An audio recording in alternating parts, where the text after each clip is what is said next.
in this situation here, I think instinctively the person that we're talking about here has made the right decision. But there's almost a bit of like buyer's remorse, or because everyone will be telling you what to do. Yeah. If you did what everyone tells you what to do, you'll be like everyone else, broke. Welcome to the NZ Guide to Financial Freedom podcast. It's run by the co-founders of a free online learning platform called moneyskills.co.nz, and it has the sole mission of providing every New Zealander the opportunity to live a more fulfilling life.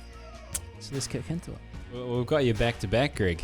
Back to back, yeah. Yeah, I mean, they had 120 days without you. It's been tough.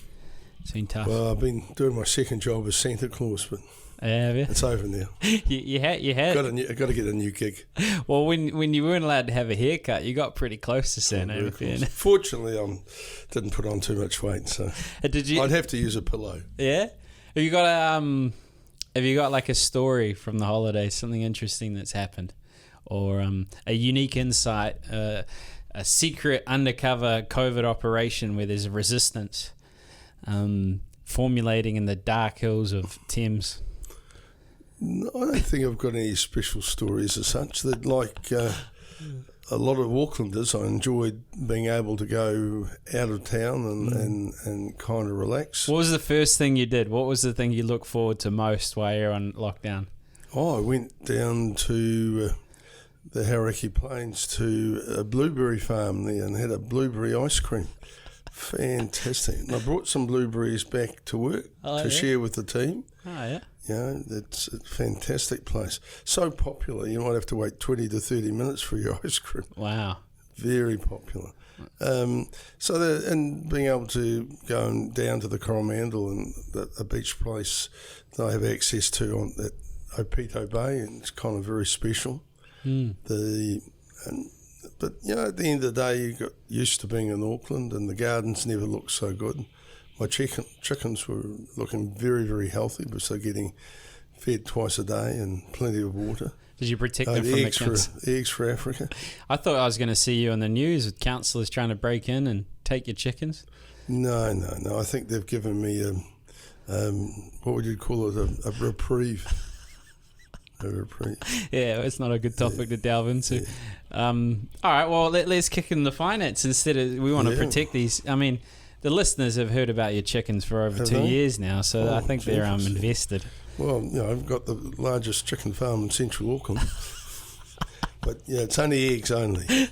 Is that how the distinction? Yeah, my chickens, it's a retirement home for them.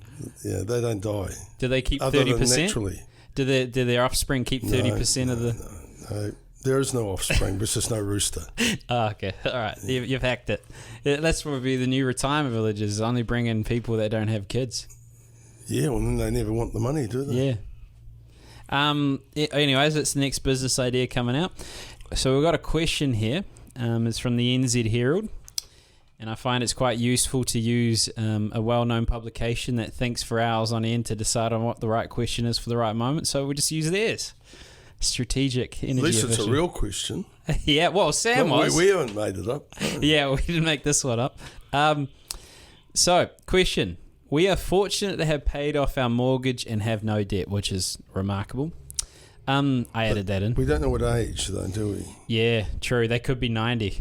No, but, look, if you've repaid your mortgage effectively by age 50, I think you've done really well. Yeah. So let's take that as the benchmark. Yeah, we'll set that. 15 years before you get New Zealand Super. Yeah, you can do that. We have switched the full amount of mortgage payments into an investment fund. I'm wondering if it might be smarter to instead borrow to buy a rental property and hopefully earn capital gains on. The investment fund only earns returns on what we put in, but an investment property might earn capital gains on the full amount. If the rent could cover most of the mortgage interest, and we kept paying, that'd be tough in this market, but anyways, and we kept paying off the mortgage at the same rate we are now, we might be able to pay off an $800,000 house in around 15 years, by which time it may be worth more. While I'm certainly enjoying being debt-free, I'm wondering if getting into debt for this type of investment might be the way to go. On the other hand, I worry that the housing market is overinflated and could face a big correction. Very interesting question, and one that I think a lot of people are looking at. I was talking to a friend over the holidays who had sold her farm, and from the proceeds of that, she's bought a rental property in Auckland.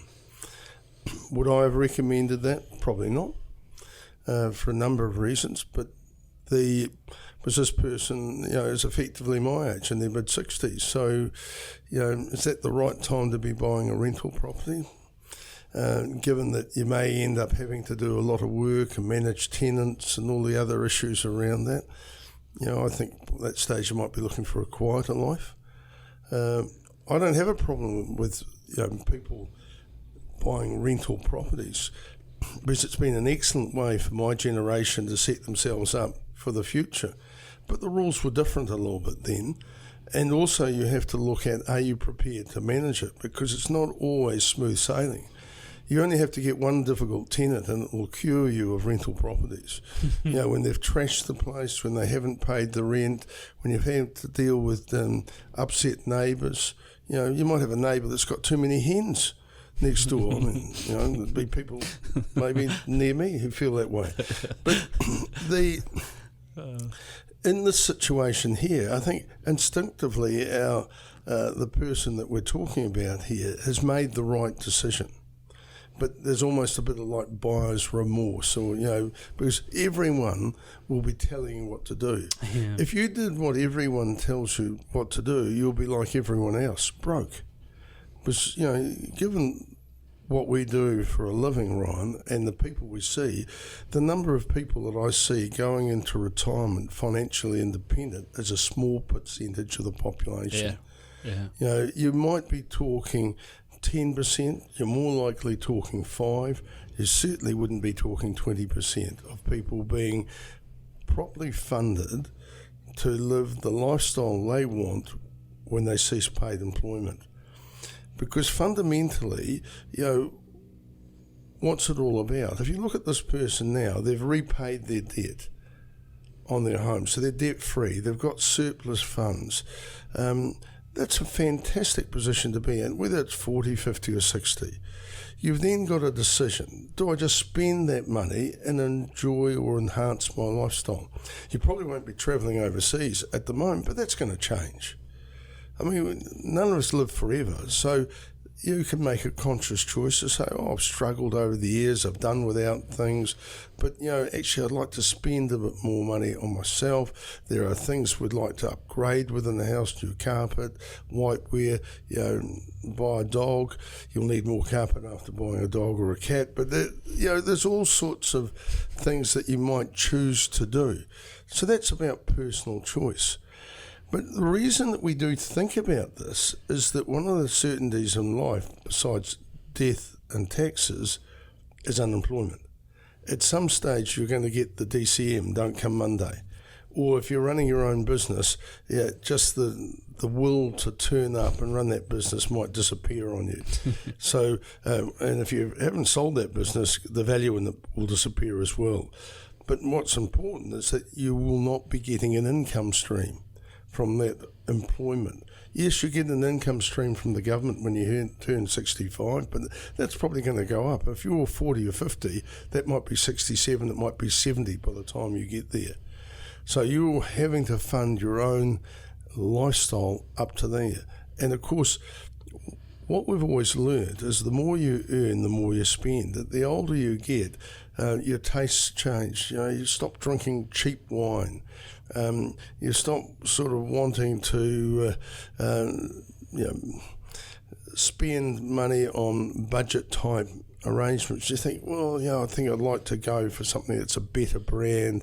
You might even want to travel business economy or business class.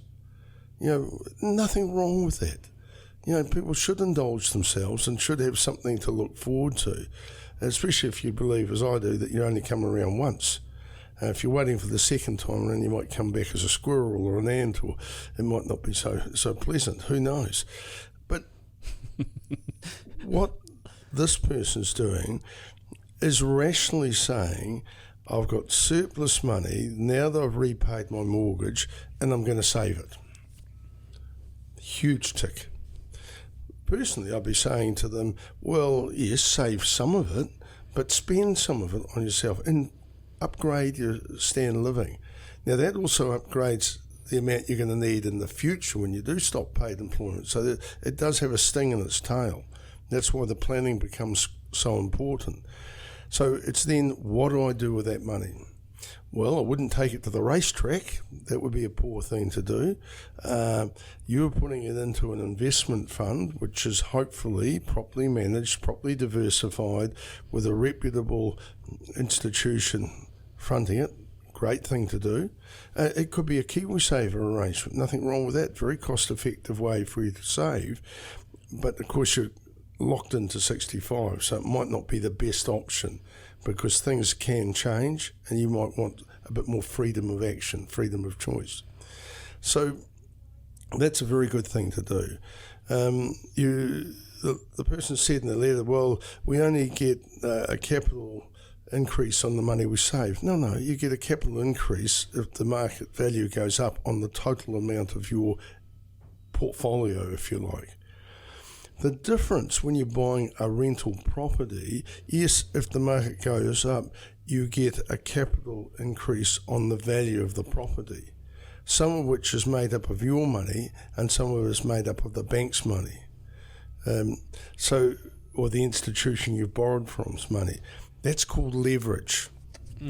Or when you buy a property like that, that's called gearing. You've geared the property. You put 20% in, you borrow 80%. That's fantastic if the market goes up. So if you think about it, you bought $1 million property, you put $200,000 in, you borrowed $800,000. The million property goes to $1.2 million, you still owe $800,000, but your equity has increased from $200,000 to $400,000. You've doubled your money. Fantastic. What happens if the market goes backwards by 20%? You've just lost 100% of your money, because the values of the property is $800,000.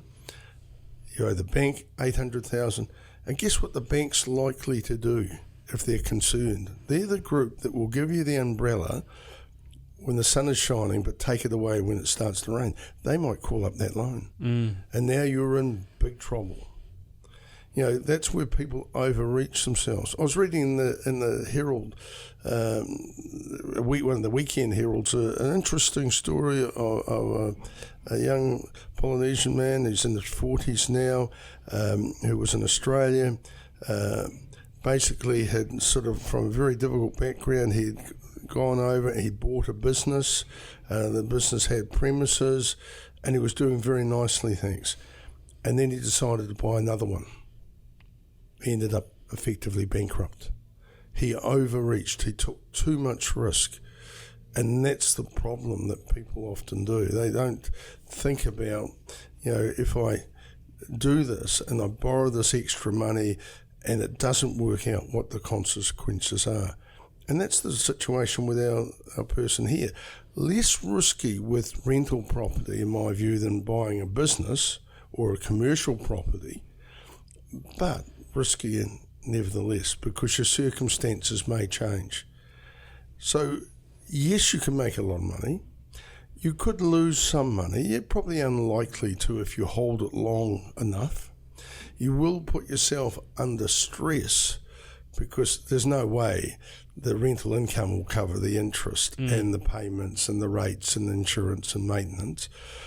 If you're in a situation where interest rates go up, you lose your tenant or you can't get the same rental, if the banks sort of go a little bit pear-shaped on you, or if you lose a job or you have some health, you could be in trouble. You could be, losing much of all the money, if not all the money you've put into it. There is no such thing as a free lunch in the investment industry. Where there's risk, yes, there's ability to get return, but there's also the ability to lose capital. So why would I perhaps say to this person, don't do what I would have done in the past? Because I think rental property has been fantastic in the past. And the reason I'd say it is I think the rules have changed. You know, in the past, if you owned a rental property, you could deduct depreciation on the capital value of the property as well as the chattels. Of course, maintenance and rates and insurance were deductible, but so were the interest costs. Well, out of the blue, this government has legislated that interest costs are no longer going to be deductible for certain properties. And on top of that, there's a bright line test. So, in fact, if you sell or have to sell within that period of time, 10 years, and make a gain, it's taxable. So suddenly you've lost an important part of the equation. But not allowing interest rates to be deductible is just, incredible, really. As an accountant, I cannot understand why you aren't allowed to offset the costs of earning an income against that income. Interest is one of those costs. Depreciation is one of those costs. It's, the government of the day trying to micromanage the property market. So suddenly it queers the pitch for people like, our correspondent here, because suddenly a big part of the equation is at risk. You're not going to have the losses going forward to offset against your other income to get a tax credit. So suddenly it doesn't look quite so good. All this government or another government has to do is bring in some sort of rental control, tenant protection, and you're toast. You may not be able to increase the rent, but they might insist that you do, they have insulation, improved heating. These are all costs to you. I mean, I've heard but stupid stuff where the government has insisted that you put in heat pumps in properties so we have warm homes, which sounds a fantastic thing to do, but the tenants don't turn on the power because the cost is something they can't afford. So the landlord's wasted all this money on supplying, heat pumps and bits and pieces that don't get used. Furniture. Yeah, I mean, Decoration. surely the government interfering in these things is always going to cause odd results. Far better for there to be a conversation between the tenant and the landlord. And the tenant says, look, the house isn't warm enough, we're going to have extra heating, so that might be a rental adjustment, or there may be, talking about ways of heating that house.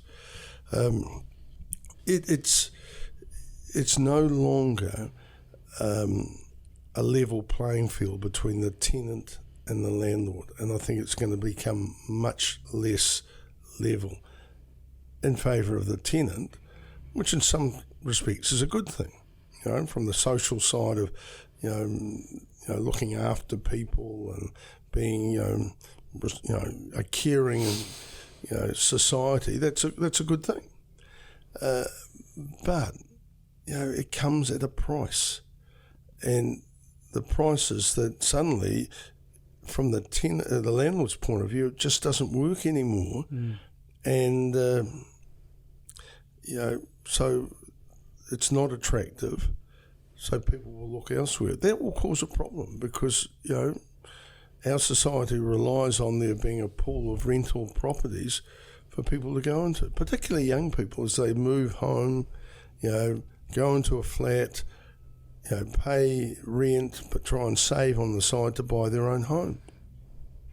There are some people will never earn enough or have enough discipline to get a deposit and pay for their own property. It's almost cheaper for them to rent because they don't have to pay the rates and insurance or the maintenance. Yeah.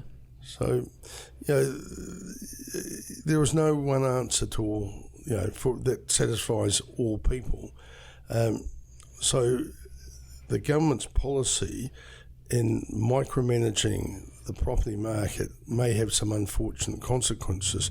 If you're an investor relying on the past being a barometer of the future, it may be very unsettling. It may not work out very well for you. And again, for this person I know in their mid-60s, I wouldn't go into rental property because of the risks around tenants and management. And, did I mention you might pick up a leaky home in the process? Just imagine that. I mean, I've seen it. I've seen it with clients. I've seen it with friends. They've bought an investment property and it's a leaky property, leaky home. Absolute disaster. Yeah. So, these things are not areas that you should go into without being fully informed. So I think the correspondent, by putting the extra savings into an investment fund, is doing the right thing. Yeah. But everyone's different. If you really like managing other people's property that other people are living in, and you look at it as a business, I think that's fantastic. Yeah. You can add value over time, but this is an expensive market to do that in. Yeah. The do-ups of Grey Lynn have all been done up. The properties that you could have picked up for under $50,000 are now $1 million to $1.5 million. There's not a lot of area that you can do improvement to pick up some sort of capital gain based on sweat equity that you've put into it. I saw an abandoned house for $1 million. Like everything's shredded from it and it's like falling to bits, but it's in a decent location. So the only person who could make money out of that is a developer putting several properties on that site. And can I say, for most people, myself included, development's something you should stay well away from. It's a minefield. We all remember the property developers have made lots of money, but there's an awful lot that haven't. And some of these property developers have been around the wheel several times. Yeah, I don't know how they keep coming back. Yeah, well, these guys have just got an edge. I take my hat off to them. I couldn't do it. How could you be in a situation where you've, effectively gone broke? All these creditors are unpaid. There was one that's happened out in Flatbush there that the bank or the financial institution got paid out because they were getting they were getting sort of late payments and bits and pieces. But all the unsecured creditors, which will be the tradespeople, the suppliers, all lost everything. Yeah. If I was the developer of that, I wouldn't be able to, go out during the sunlight. I'd hang my head in shame because there's people out there that I've possibly brought to the brink of financial ruin. I mean, it's, but there are developers that don't care. Not all, most developers I'm sure do care and look after their subbies and their suppliers, but it's a risky business. Yeah, it is. So would you say there's still because I've talked about developers as well. Do you feel that they're necessary as well though? Obviously there's risk and there's ones that have done badly, but ones that manage it conservatively and make good calls and allow there more supply in the market.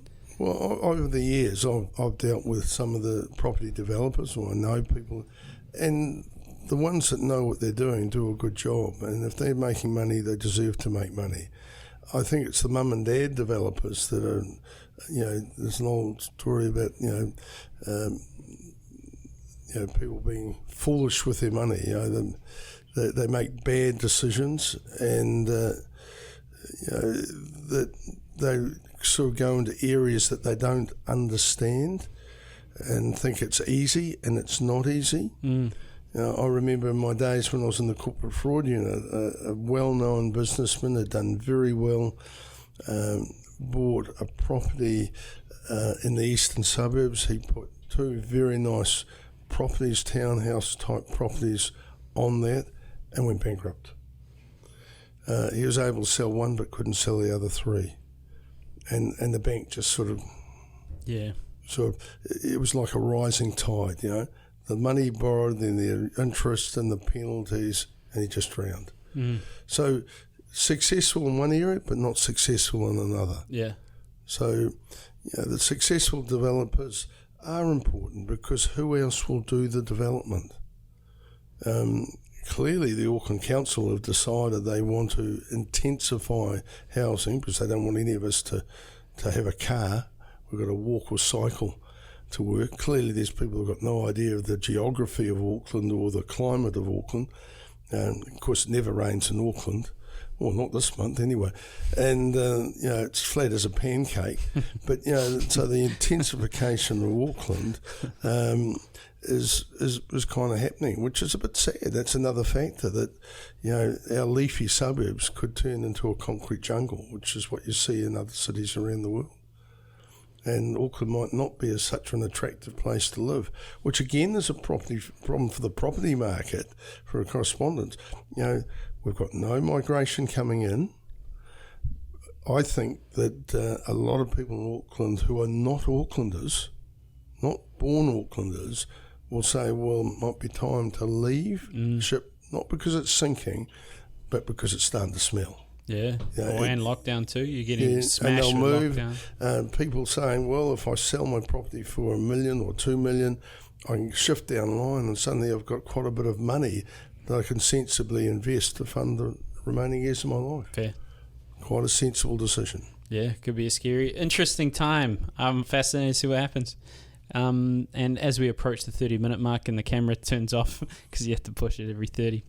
I think it's an important consideration as always, you're going to be presented with these opportunities of greed and making a lot of money and it sounds like a great idea until it isn't. So I think it's always about, keeping your head about you. And if we have clients that love property and they're good at it, but it's a business.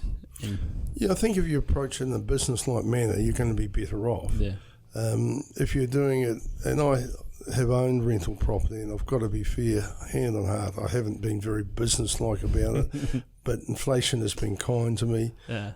I've repaid the debt, and that's fine. But would I recommend it for my kids? Probably not, because it carries with a lot more risk these days than it used to, and the capital sums and the amount you have to borrow are extraordinary. Yeah, it's crazy.